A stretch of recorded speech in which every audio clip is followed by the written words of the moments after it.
So in this week's episode, I brought in Lars Tvede, the author of 17 books, including the bestseller that I wrote together with him, Entrepreneur. We're going to talk about how do you transition from university and school into the job world. It's not an easy transition. It's actually a really difficult transition for a lot of people. And it's where a lot of people go wrong and start their career despite having been really good in school in the wrong way.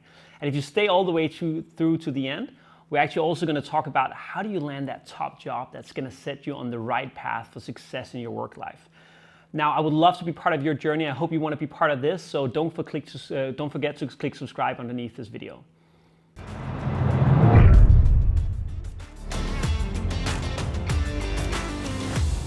What do you have to learn when you transition from school life to work life? If I had to think about the first things that pop to my mind, number one is how to do teamwork. So when you're in school, everybody has to get good at German. If you're learning German, everybody has to get good at math. Everybody has to do good at physics. Everybody has to take the exam in those classes. When you get to work life, a lot of people think that's the same way you solve problems at work. They think you sit 5 people in front of a computer, and then everybody gives a few words, and then you make the report together.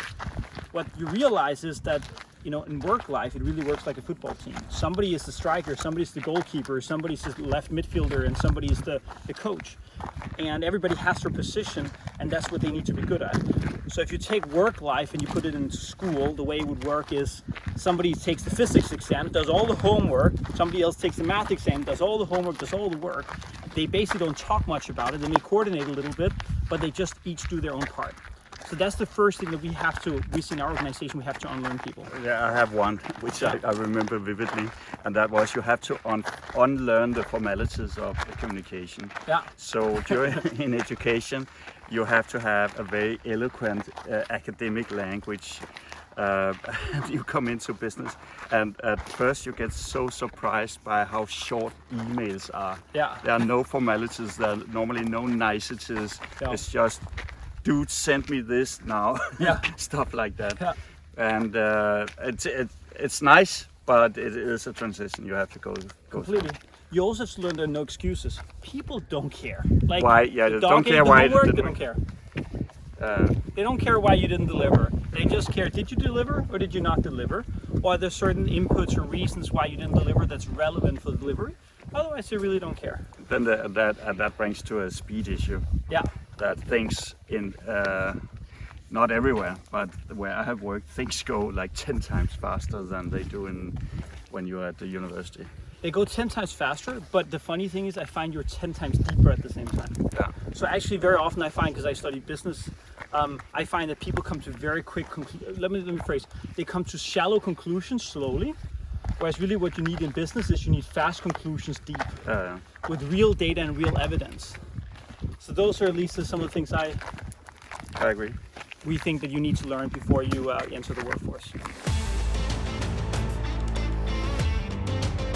We got the question how to land a top job position after you graduate. Yeah. So my first answer to that, I don't know if you agree, but my first answer to that is that I wouldn't necessarily aim for that. I think if you can work with somebody who can make you grow, somebody who inspires you, that is more important, even if your own position is not very prominent or well paid and so on. 100% agree. Yeah. And don't join the company, join the person. Yeah, work for the person. Yeah. Or with the person, and then you grow. 100%.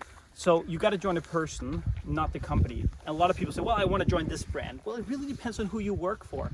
You can join a small, shitty shop, that means small shop, with the most amazing person you're going to work for, who's going to give you more responsibility, more opportunity to grow, who's going to believe in you more than anyone else. And when you work for that person, do things that you're not good at yourself, and you learn how that can be done, and you grow in that way. 100%. The second thing is look at what your talents are, what you're really good at. Figure out what is it that you are excellent at. If you're a very people's person, it's going to be fun to join Goldman Sachs in investment banking, but you're never going to excel. So find out where on the football field are you going to excel, where are you going to do the best, so you can go and join a business, an opportunity that's similar to that. And then I think that the last thing is really focus on what you can get better at. All the time. I find so many people who just want comfort food in terms of word. They want chicken soup for the soul. They want to know what can they do, what have they done nice, what have they done well, etc., etc. Just go in, this is at least my approach, just go in and tell them, I want everything I can do better, everything I haven't done well so I can improve.